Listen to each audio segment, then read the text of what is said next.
Hello and welcome to Fury Models Kit View Time. Today we've got Special Hobby's latest release. This is the 172nd JA-37 Viggen.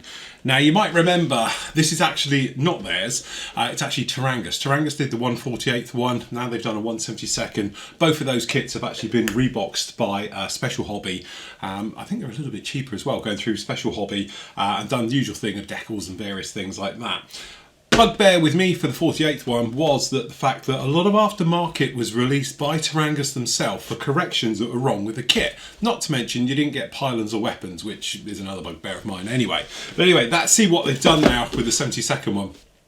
Who doesn't like a Viggen? Such an iconic aircraft. If you're into aviation at all, you can't fail to be sort of mesmerised by this aircraft, and watching it do short field and taking off on roads and things like that is absolutely amazing. So anyway, there we have it. Lovely bit of box art on there with some fantastic tail art onto it. Box as always isn't too much on these, or a little bit just running around in here. Kit number of this one is SH72384. A little bit down on there, and as you can see, you can buy this from PM Models direct for £24. Okay, so in the box itself, bearing in mind I haven't looked in here whatsoever, we are greeted as always by here. We've got one Reebok bag, that's actually how it would be sent to them. Okay, we'll have a look at that in a moment. As always, we're starting the instructions, a little bit about the history of the Viggen itself, just down like that, and then working our way through.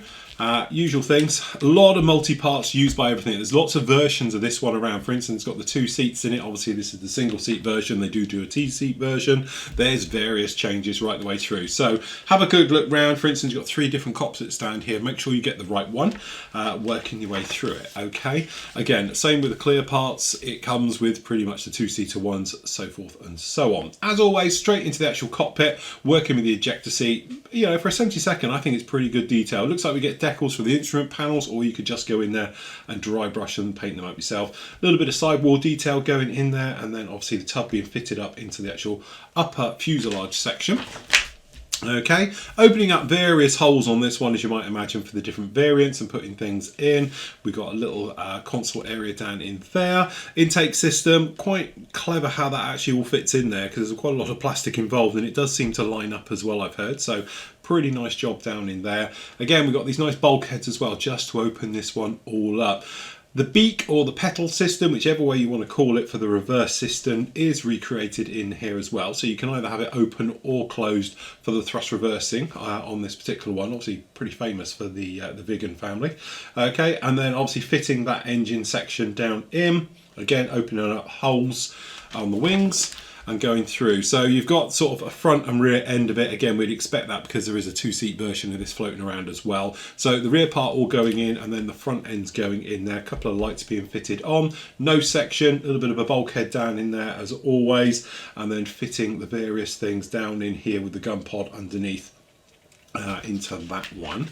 Okay, and then obviously we've got the actuators for the actual sort of flaperons on the rear, the tail system, and all the other ones all being fitted in here just like that. Okay, and then some more little parts going in the back, making up some areas around here. The wheel wells things, colour call-outs right the way through this as well, and then that big tandem gear system fitted into this one as it goes through, right the way through, and doors being fitted, although clearly you'll be probably putting them on afterwards.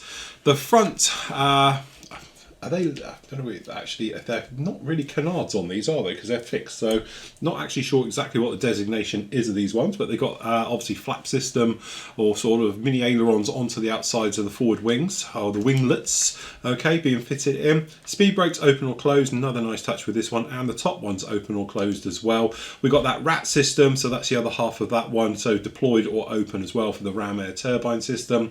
A couple of fuel tanks being fitted down into this one as well, so you can obviously have a centerline tank onto it, canopy being fitted, and that completes your model.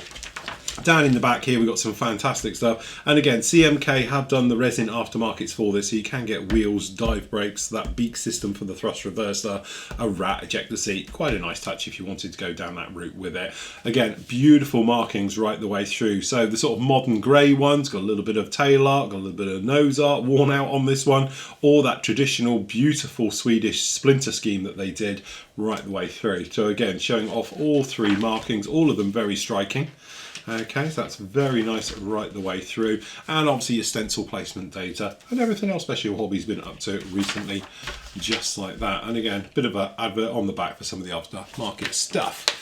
Actually, that looks very nice. Again, this is that new breed of sort of 72nd scale aircraft that are coming along, which are really the detail and everything in 1/48 scale, so it's absolutely great to see it. Okay, so we've got one bag with it all in. Okay, so let's pop him out of the way. So, as always, we'll just have a quick look at the decals. If I can get in. Oh, there we go. Okay. So, decals themselves, we just flick over to a bit of a close-up, we can see, actually not too bad. They are very nice flat with the day glow markings and the things going on down here as well. Actually, I do like those decals. They are beautifully done. They're done by Cartograph. So there we go. That's your clue. They're actually very, very nice. Minimal sort of carrier film into these ones. Very close edge to it. Actually, those look absolutely gorgeous. All right. So into here. We look at the clear parts afterwards, we can probably look at through these in sections. You can see how dinky this little guy is, but we've got good recessed details in there. We've got a little bit of actually hatch locks and things like that in there, tiny little bit of riveting, things like that, right the way through. Down here on the engines, again, nice detail for the intake and the exhaust. We've got the wheel wells, which are pretty good. We have got some ejector pins, but weirdly they're raised. Actually, you could probably get away with a couple of swipes with the sounding stick will take care of that. So that's very nice indeed. And probably if we look at it this way, it'd be a bit better. You can see very nice. And again, these doors themselves have got nothing in them whatsoever. Very nice little parts down in here. Beautifully done. Side of that forward fuselage section with the cockpit looking very nice indeed. Okay. Then we've got the sides, so you can see it is quite multi-part the way this goes in, no problem at all. Good, clean, sharp, and actually the plastic feels quite solid as well for Special Hobby. It's not as soft perhaps as I'm used to seeing from them. Got the actuators down here, and then working our way up, we've got the underside of the fuselage right the way through. Okay, we've got that tandem gear walking all the way up here, looking very nice. Good level of details, no massive great ejector pins stamping through.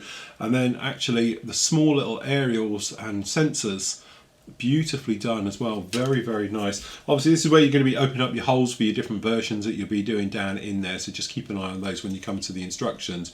But generally, as you can see, that is all very, very nicely done. I like that a lot. Okay, then we've got the wings. So looking at the wings themselves, you can see not tons of detail on them, but it's got everything you need, all the major parts down in there. We've got that tail, which is a one-piece tail right the way through, so no sticking that forward together. We've got these down in here, which we eschew off of those forward sort of winglets. We've got those, again, surface detail and recessed detail on them. The wheel wells look gorgeous, very, very nicely done in there. There's no ejector pins apart from that one, which is a real pain, which actually, that I don't think is an ejector pin. It's far too pronounced. I think that that's actually a piece of detail. So scrap that. It looks the size and everything of one, but I don't think it is. I think that's actually supposed to be there on those. Okay, so that's very nice indeed. The intakes, they're quite nice. They're one piece and they're pretty seamless as well. So as long as you get the back end in fine, you'll be fine. So that's quite a nice, easy paint up job on that one. Okay, the intakes we were talking about, they are seamless on the inside. I don't know if you're going to see too much in there, but they are very nicely done. Just again, a couple of swipes with the sounding stick and then lay them in. I've heard they go in beautifully well. Again, this is that cockpit system. Pick the one you want. Okay, just make sure you get it right.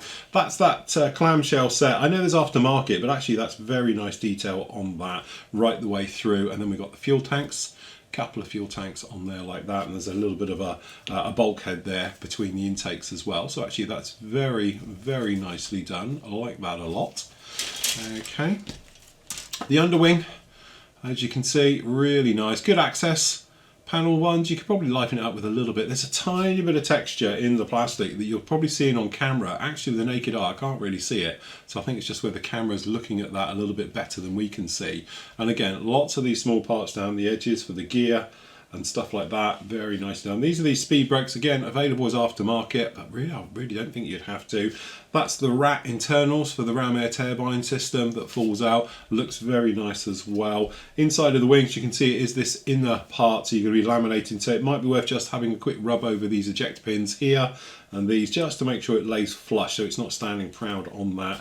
Again, the winglets on the front here, they are one piece, and to be honest, that's beautifully molded. They have that sort of convexed area on the underside, and it has been recreated beautifully. That's actually some clever engineering in that one, because it's been finished gorgeously. You can probably see it just like there. So actually that's very nice indeed. Okay, into the small bits. As you can see, lots of small bits. So you're only going to be using one seat. And again, really, I think for the scale, the seat's perfectly fine. I don't think you'd be running off down the aftermarket, spending money really when you don't have to. It's quite a small cockpit in there. Instrument panel, obviously picking out the one that you want, and then all the other things. The wheels are one piece as well, and there's no nasty giant center seam in them, so those look all right. And you can probably see all the other parts. Beautiful, tiny little sprue gates on this. Very, very nicely done indeed. So that's pretty good. And down on here, you can probably see the side walls for the instrument panels. There are actually loads of detail in this kit.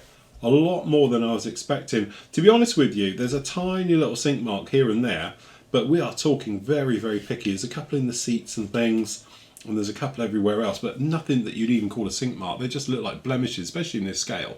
So that's really nice indeed. The seat. So we've actually, seat, the nose even. You can see some nice details into that as well. Looks like it's squarely engraved all into it, even though it's on a curve.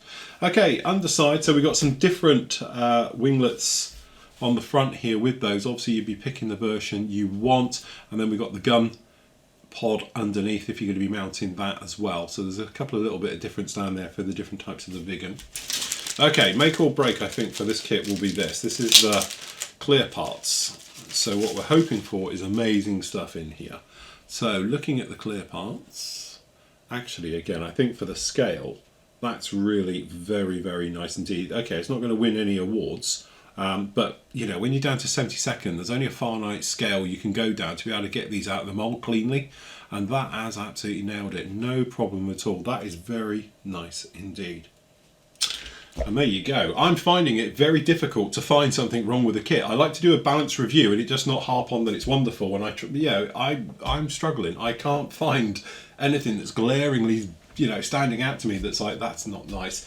It is gorgeous. I have to say, I've been saying it before. I've been saying it for weeks now, well, years now, that 72nd scale stuff, it's like 48 scale stuff was 10 years ago, and 10 years ago 72nd scale stuff, and it's almost literally like everything's gone up a level. And you can see 144 kits now are incredibly detailed. This is a very good example of it's far more detailed than any other Viggen that is out there, old school anyway. Certainly the old Esky one, which was Airfix, and then onward. But yeah, that is absolutely fantastic. The only worry to me is it's quite modular, so you've got a lot of seams in there. So you've got the fuselage seams, you've got that front end going on, you've got the underside going on, you've got the nose. There's a lot of stuff going on in a very small kit. Okay, so that is probably going to be your only thing, and there's a lot to shoehorn it in as well. So you've got all of that intake, all of that engine, you've got the cockpit, so forth and so on, making sure they're all in and out of the way, so when it comes together, you're pretty much as seamless as you can do it. We'll take a little bit of test fitting, a little bit of sort of dry fitting especially in there, just to make sure it's all in and going nicely, and if it's not, finding out what's fouling it, taking care of that before you get anywhere near the glue with it. That's all I will say. It is a gem. I love that. That's probably one of the finest 72nd scale kits I've reviewed this year, easily. So there we go. That is the Special Hobby or Tarangus 1/72 Saab Viggen.